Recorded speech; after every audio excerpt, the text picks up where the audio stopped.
In this presentation, I'll introduce Morphotactics, a Python library for building morphotactic finite-state transducers. I'd first like to thank my advisors David Mortensen and Lori Levin. So computational morphology can be broken down into two problems.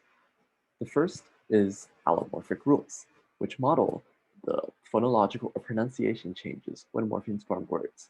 The second is morphotactics, which are rules that specify the order in which morphemes can occur in a word. We can use finite-state transducers to model both problems, but we will focus on morphotactics. Now, the formal definition of a finite-state transducer is the following, which is essentially a series of transitions between states, wherein each state maps an input symbol to an output symbol. Now, we'll designate the input alphabet as the lower alphabet, which will contain surface form symbols from words, and the output alphabet as the upper alphabet, which will contain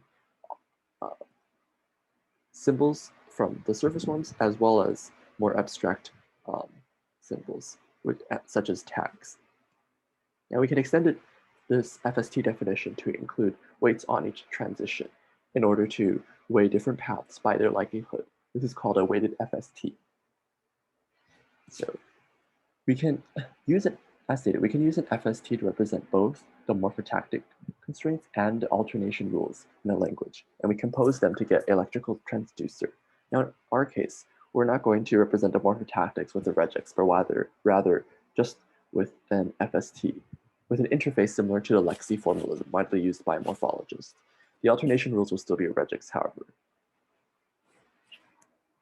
And in this particular example, the word farther from the lower alphabet is being transduced to the lemma far and the tag comparative. So we're going to use Pynini, which is a Python wrapper for OpenFST, which is a widely used C++ weighted FST library. Now, our slot class is where we express the morphotactic constraints, which again are the rules in which that specify the order in which morphemes can occur. So we group morphemes together into different related classes, for example, subject or prefix or suffix, and within each class we have several rules which specify the continuation class, which is basically what slot can occur after the given slot. Now, note that we do not directly convert each rule into an FST the moment the slot constructor is called. Rather, the slot class is lazily evaluated, and it's only converted to an FST when it passed into the compile function. So here's an example of a subject slot where we have two rules, and we're transducing ni to ni dash, t to t dash.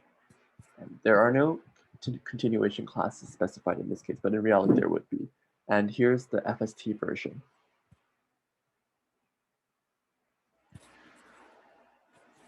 So in our StemGuesser class, this is we convert a regex into a finite-state acceptor. Now, the regex is expressing a minimal word constraint, which is a rule on what types of phonemes the smallest word in a language must contain. So we want to do so because for out-of-vocab verbs, we can guess which part of the word is the verb stem, and everything else is an affix. Now, this class relies on the theorem that any regular expression can be recognized by a finite-state acceptor. An example of a minimal word constraint would be a bimeric finite-state acceptor, where in each word needs to be made of at least two mora. And in the FST on the right, state 4 is the accepting state, which can only be reached if you have two vowels highlighted in yellow.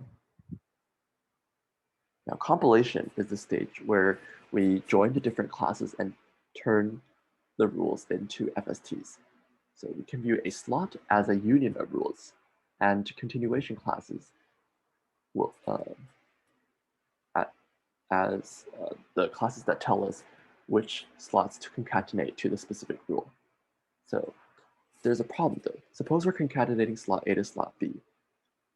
Now, if B is concatenated with its own continuation classes, A will not be updated with those concatenations because when we first concatenated A to B, Pynini created a copy of B. Thus, we need to compile B first and then A, which creates a directed acyclic graph of dependencies.